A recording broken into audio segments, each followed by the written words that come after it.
Oh, I'm just gonna wait for that wind to like stop blowing my face. Before you decide to do more than one run a day, there are a few things that you need to think about, including the type of runner that you are and what kind of mileage you can manage. I'm Anna, and today on the Running Channel, I'm going to be telling you all the things that runners should know about doubling up or two-a-days. Elite athletes will often run twice a day. Recently, Eliud Kipchoge, the marathon world record holder, shared his training plan.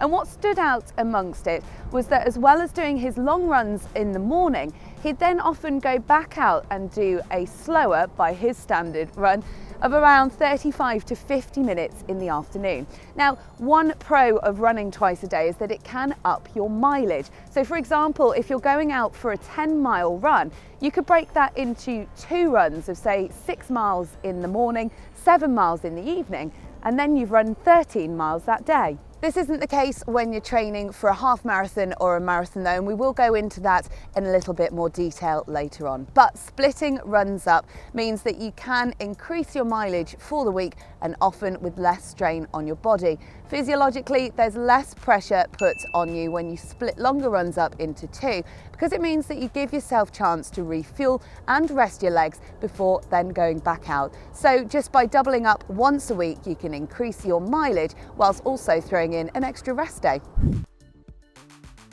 Cumulative mileage matters no matter how you do it. Easy runs are great for recovery because it flushes out the lactic acid that builds up in your muscles on those harder workouts.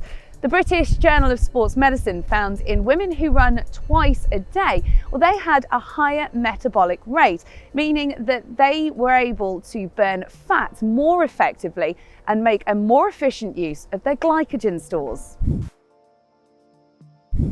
Running doubles isn't as simple as just going out and running twice a day, even though you might think that. It's important that you give some thought to the runs that you're going to be doing.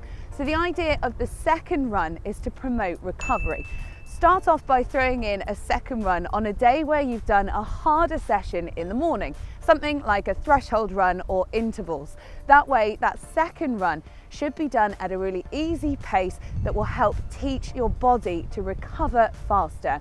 Also, if you don't feel like adding a second run in to start with, maybe you could try and do 30 minutes of cross training instead.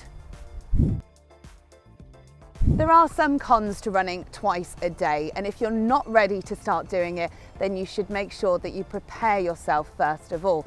The experts recommend that you should really be running 4 times a week or more and have a basic mileage behind you before you even start thinking about doing double runs.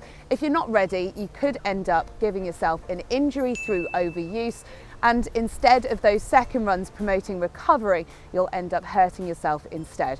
So if you're new to doubling up, you should try and throw 1 double day in a week and then do that for 2 weeks. You can then try and add a second day of doubling up after that and do that for 2 weeks, and you can even then add more in afterwards if you feel you can.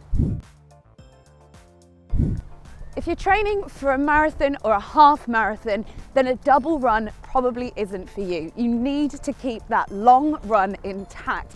Splitting it up is not going to help you. It's time on feet that's really crucial with these longer runs for half marathons and marathons.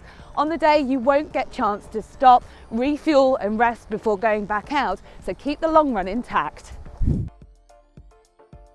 The first time that you add a second run into your day, you're likely to feel a bit more tired and fatigued than you would normally. That is totally acceptable. By the second time you do it, your body will start to adapt and adjust more, and by the third time, hopefully, it will feel a bit more normal to you. But it is a gradual adaptation process, so don't be discouraged if you do feel really tired after that first one. Keep it really short, just 1 or 2 miles will do, because remember, these second runs are really built for recovery runs. Hopefully you found this video useful. Don't forget to like and subscribe to the Running Channel, and we'll see you next time.